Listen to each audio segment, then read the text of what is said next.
네, 오늘은 그리스도인의 삶이라는 제목으로 같이 말씀 나누도록 하겠습니다. 오늘 말씀 로마서 12장은 바울 사도의 기독교적 윤리를 볼 수 있는 말씀입니다.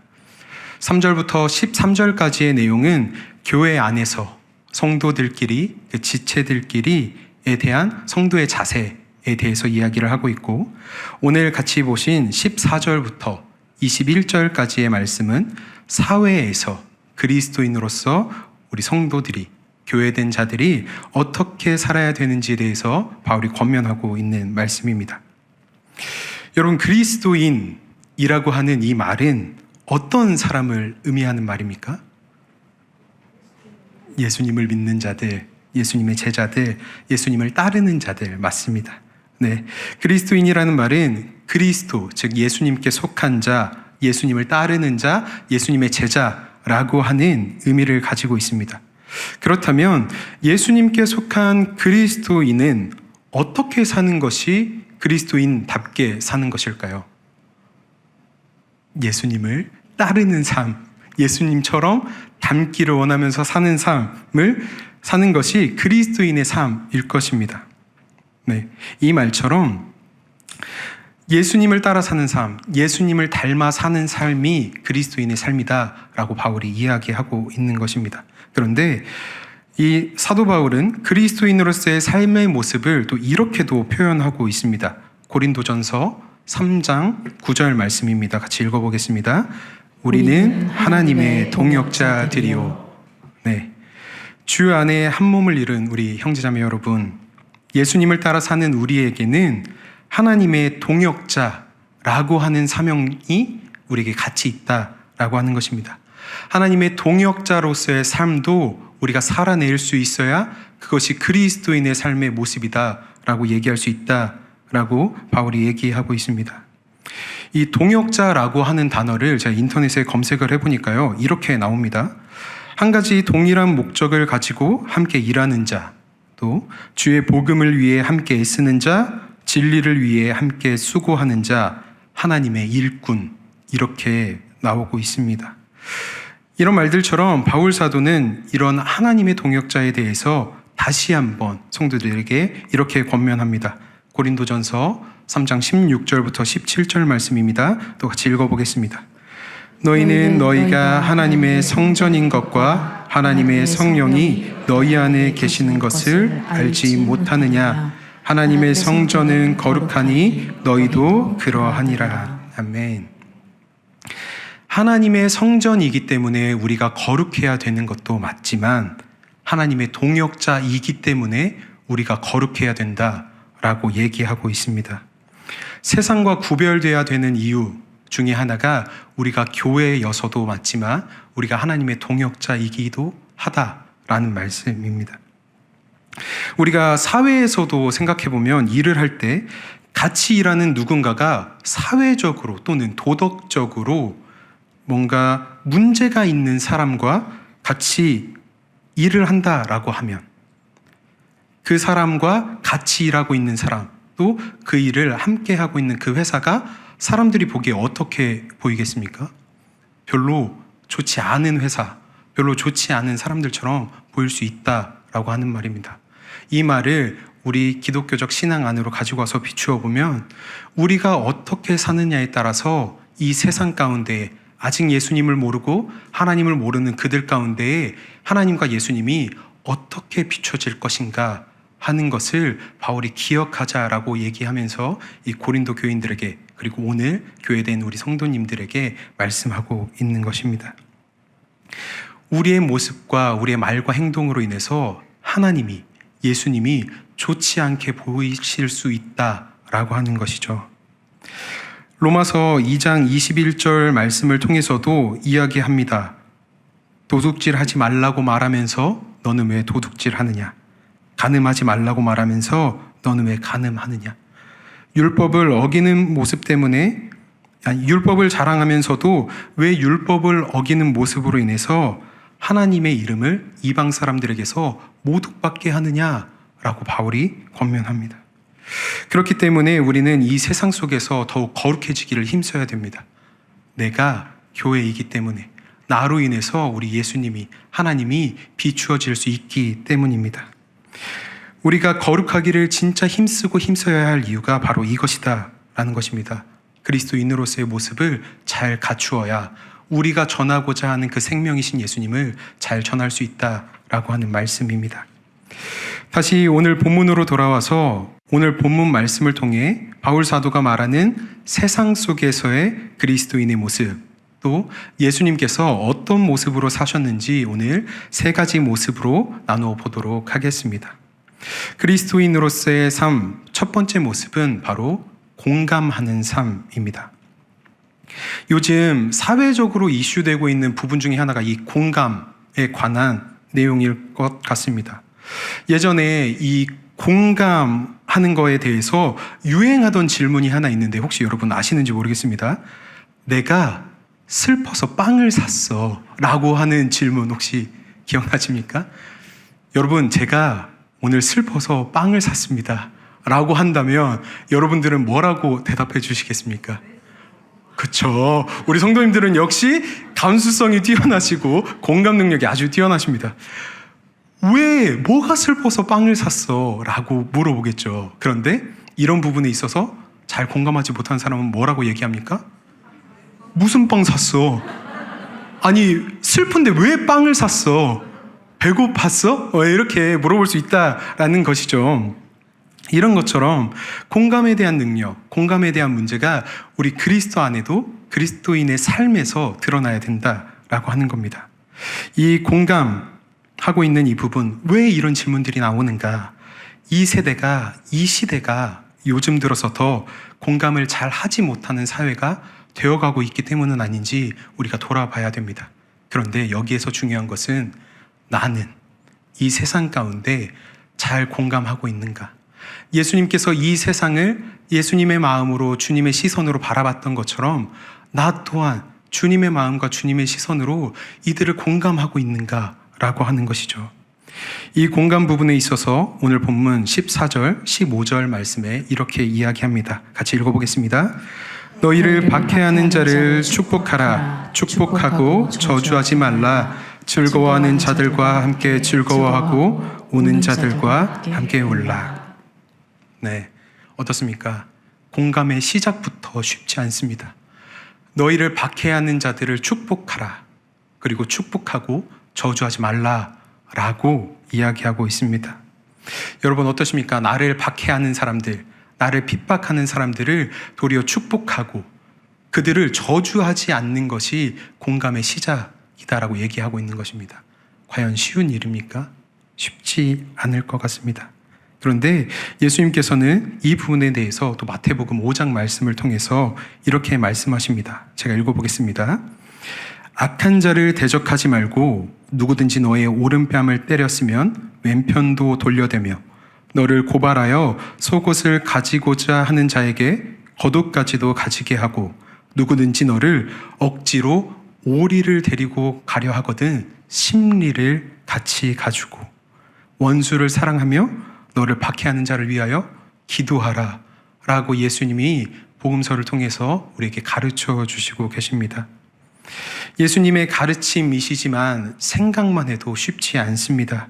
그런데 예수님은 이 박해하는 자의 상황과 마음을 먼저 돌아보고 그들의 악함 가운데 우리도 악함으로 갚는 것이 아니라 주님께서 갚아주실 것을 믿고 선으로 행하라 라고 말씀하시는 것입니다. 또한 그 다음에 즐거워하는 자들과 즐거워하고 우는 자들과 함께 울라 라고 말씀하십니다. 이 부분에 있어서 우리는 비교적 우는 자들과 함께 우는 것은 잘합니다. 생각보다 잘해요. 그런데 즐거워하는 자들과 즐거워하는 일이 쉽지 않습니다. 오죽하면 옛말에 이런 말이 있죠. 사촌이 땅을 사면 배가 아프다.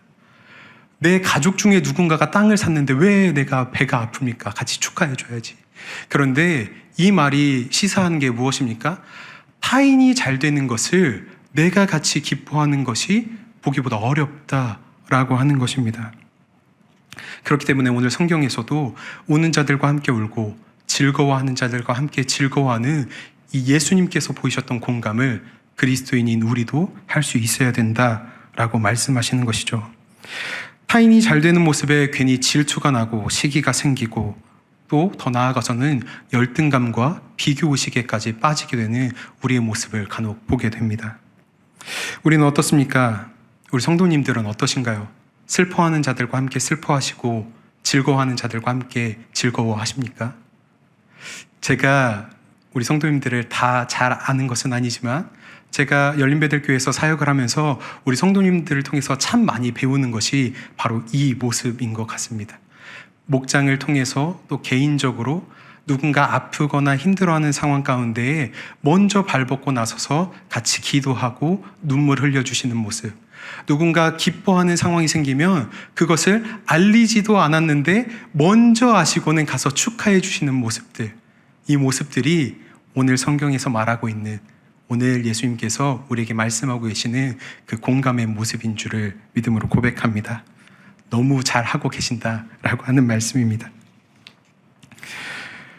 네, 그런데 언젠가부터 이 세상 속에서 기독교인들이 이기적이다라고 하는 말을 간간히 듣게 되곤 합니다.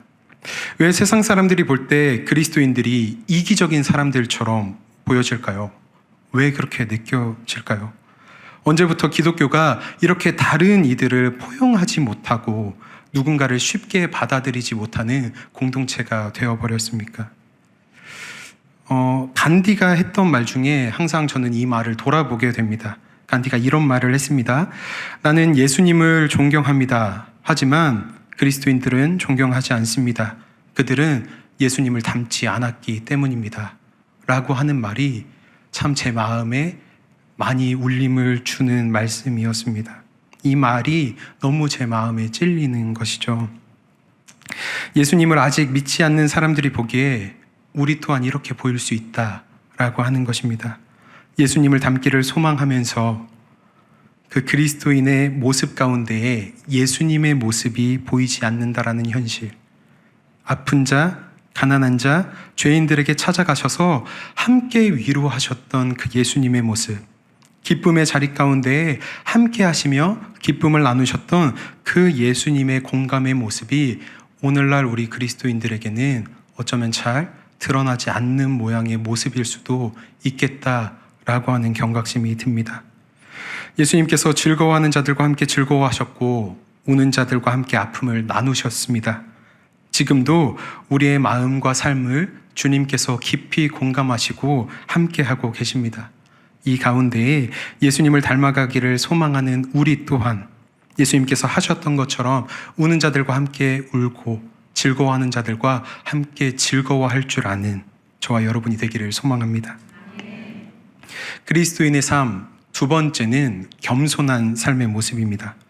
오늘 본문 16절 말씀입니다. 같이 한번 읽어보겠습니다. 서로 마음을 같이 하며 높은 데 마음을 두지 말고 도리어 낮은 데 처하며 스스로 지혜 있는 채 하지 말라. 아멘. 네, 겸손한 삶이라는 것은 앞선 공감하는 삶이 바탕이 되면 자연스레 따라오는 삶의 모습일 것입니다. 왜 바울이 로마에 교회된 성도들에게 이 로마서를 썼을까요? 당시 로마는 제국의 중심이었습니다. 그 말은 곧 지식인들이 많고 부를 가진 사람들이 많았다라고 하는 것이죠. 속히 말해서 배운 자들이 많고 배운 것이 많고 가진 것이 많은 부자들이 많았다라고 하는 것입니다. 이런 로마 사람들의 모습이 어땠겠습니까? 다른 사람과 비교하고 판단하고 차별까지 했을 수 있었을 것이란 말입니다. 오늘날 이 시대의 한국 사회의 모습 어떻습니까? 특히 한국 사회의 가장 마음 아픈 현실 중에 하나는 제가 지금 청년부를 담당하고 있기도 하지만 이 극도의 경쟁 사회가 아닌가 생각됩니다. 학생 때부터 누군가를 계속해서 이기고 올라가야만 하는, 계속해서 경쟁하는 그 사회 속에서 누군가를 짓밟고 올라가야만 하는 이 경쟁 구도, 이런 사회가 그 안에서 치열하게 경쟁하는 것을 먼저 습득한 우리 청년의 세대들이, 우리 청소년 친구들이 어쩌면 이 현실의 모습 가운데 이 사회 속에서 나도 모르게 습득해버린 이 모습 때문에 우리가 겸손의 모습을 잃어가고 있는 것은 아닌지 돌아보게 됩니다. 신앙생활에서도 이와 같습니다. 나도 모르게 누군가를 판단하고 있거나 누군가를 억누르고 있거나 짓밟고 올라가려고 할 수 있을 수 있다라고 하는 것입니다. 요즘의 시대를 말씀의 홍수 시대라고 합니다. 우리 교회도 유튜브로 이렇게 예배와 말씀을 올리지만 우리가 쉽게 핸드폰을 켜서 유튜브만 들어가도 정말 많은 분들의 설교를 들을 수 있고 예배를 드릴 수 있는 시대가 오늘날의 시대입니다. 그렇기에 오늘날 왜 저분은 새벽 기도를 드리지 않지? 왜 저분은 헌금을 구별해서 드리지 않지? 왜 저분은 봉사를 하지 않지? 라고 하는 생각들. 좋은 마음에서 권면이 될 수도 있지만 권면과 누군가를 책망하는 그 질타는 종이 한 장 차이일 수 있다라고 하는 것입니다. 내가 정말 저 지체를 걱정해서 하는 마음인지 아니면 비교의 대상으로 저분을 삼고 있는 것은 아닌지 우리가 경계해야 되고 우리가 항상 경각심을 가지고 있어야 합니다. 신앙생활에서 우리가 새벽을 깨우고 헌금을 하고 봉사를 하는 것은 그것이 나의 신앙에 도움이 되기 때문입니다. 그리고 내가 하나님 앞에 드리는 기쁨이 되기 때문입니다. 이러한 일들이 다른 사람들을 판단하고 책망하는 도구가 되어서는 안 된다라고 하는 것입니다. 예수님께서 어떻게 하면 영생을 얻을 수 있습니까? 라고 하는 질문에 계명을 지키라고 말씀하시는데 여기서 말씀하시는 이 계명이 어떤 계명들이냐 하면 예수님께서는 10계명 중에 5계명부터 10계명까지의 말씀을 이 사람에게 얘기합니다. 왜 5계명에서 10계명까지에 해당하는 말씀을 말씀하셨을까요? 1계명에서 4계명까지에 대한 말씀은 하나님에 대한 계명입니다. 하나님은 우리의 주님이시기 때문에 하나님께 대한 계명은 우리가 비교적 잘 지켜 행합니다.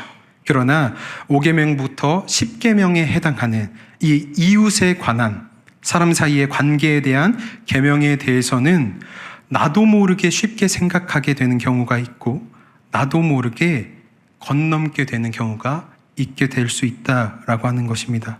이런 모습을 예수님께서 아셨던 것 같아요. 사람 사이에 대한 도덕법을 중요하게 말씀하십니다. 우리 옆에 있는 분들을 한번 봐 주시겠습니까? 옆에 있는 분들을 한번 보시면 어떠신가요? 어떻게 예쁘고 잘생기고 하셨나요?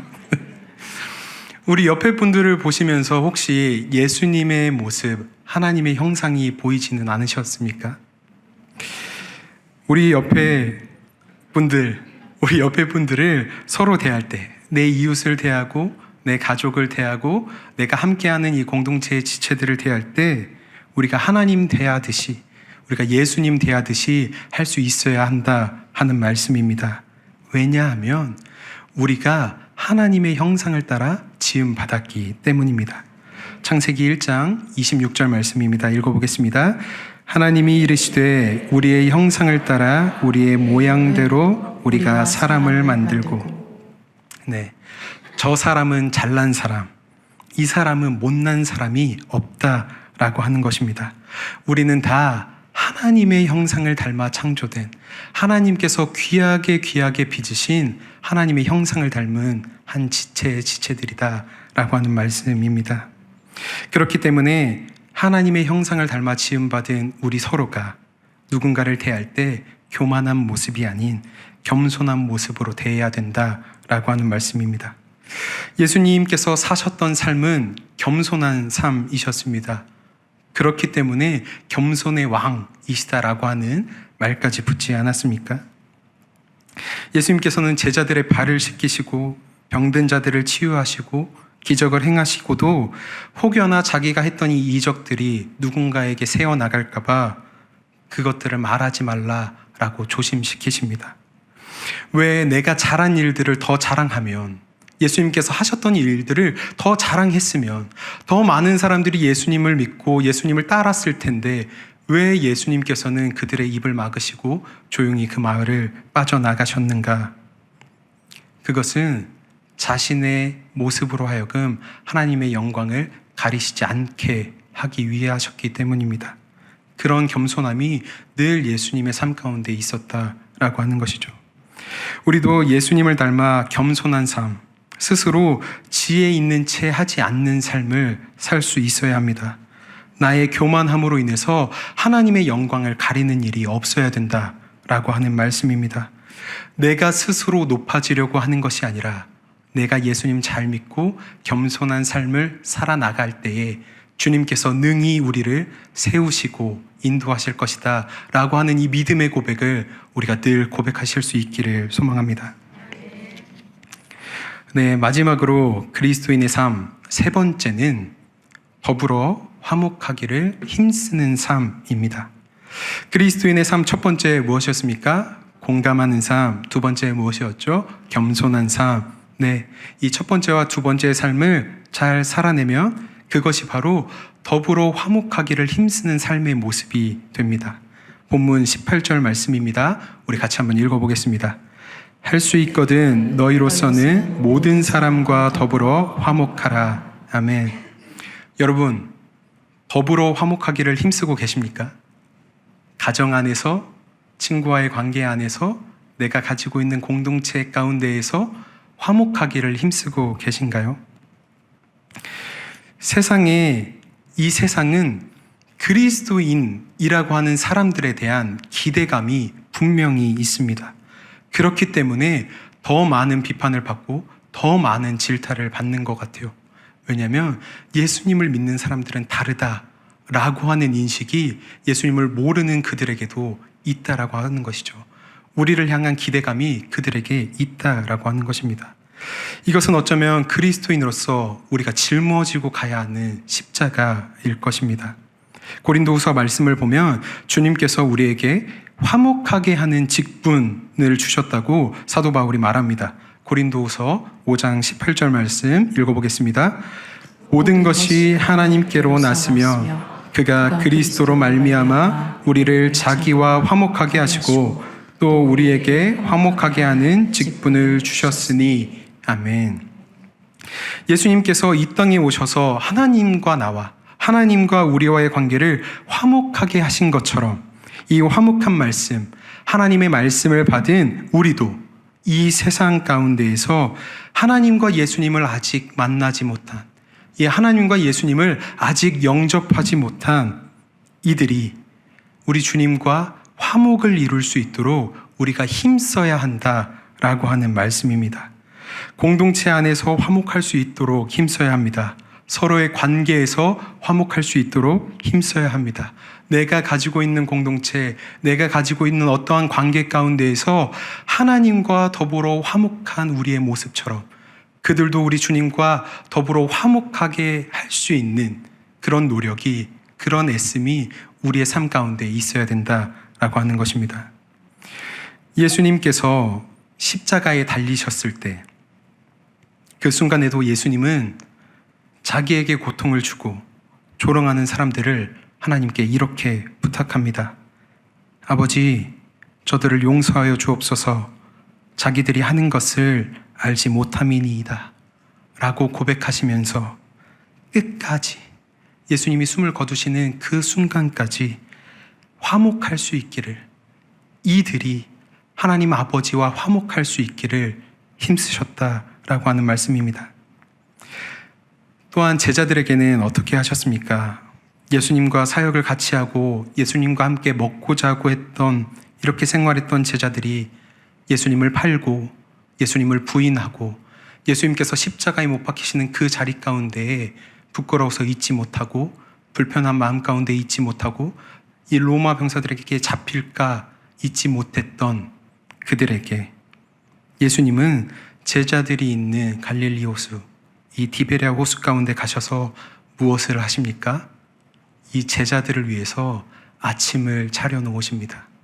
그리고는 그 제자들에게 말씀하시는 것이죠. 이 새벽 가운데 얼마나 많이 힘들었니? 어서 와서 아침 먹어라 라고 말씀하신다 라고 하는 것입니다. 이 제자들의 마음, 여러분 어땠을 것 같습니까? 예수님을 부인했고 예수님을 팔아넘겼고 예수님께서 십자가에 못 박히시는 그 자리 가운데에 있지 아니했던 이들, 저였으면 불편해서 그 자리 못 있었을 것 같습니다. 그런데 예수님께서는 이들에게 찾아가셔서 화목할 수 있기를, 예수님 자신과 이 제자들이 다시금 화목해질 수 있도록 먼저 손을 내미시고 함께 하셨다라고 하는 말씀입니다. 여전히 우리에게도 동일하게 주님이 일하십니다. 여전히 우리에게도 주님이 찾아오셔서 매일같이 우리의 관계를 주님과 화목하게 하시기를 갈망하고 계시고 기도하고 계신다라고 하는 것이죠. 내가 생각했을 때 주님과의 관계가 흐트러져 있다라고 생각되는 때에도 주님은 우리에게 늘 사랑을 말씀하시고 우리를 늘 주님과 하나님과 함께 화목하게 하시는 분이심을 우리가 늘 믿음으로 고백하실 수 있기를 소망합니다. 그렇게 늘 하나님 앞에 하나님에 대한 사랑을, 하나님에 대한 감사를 고백하실 수 있는 저와 여러분이 되기를 소망합니다. 오늘 말씀 로마서 12장의 마지막 절인 21절이 이렇게 이야기하고 있습니다. 같이 읽어보겠습니다.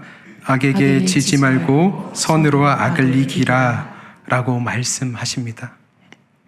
성도 여러분, 우리는 살아가면서 무수히 많은 상황들과 무수히 많은 관계들을 만나게 됩니다.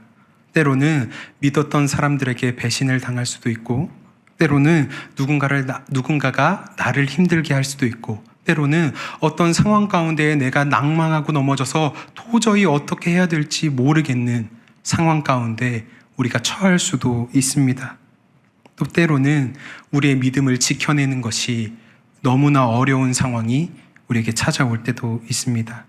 그런데 우리의 예배를 방해하고 우리의 삶을 하나님께로 나아가지 못하게 하는 이 악의 세력에 대해서 우리가 악으로 갚는 것이 아니라, 악이 주는 생각 가운데 매몰되는 것이 아니라 선으로 악을 이겨내는 우리가 되기를 주님이 바라신다라고 하는 것입니다.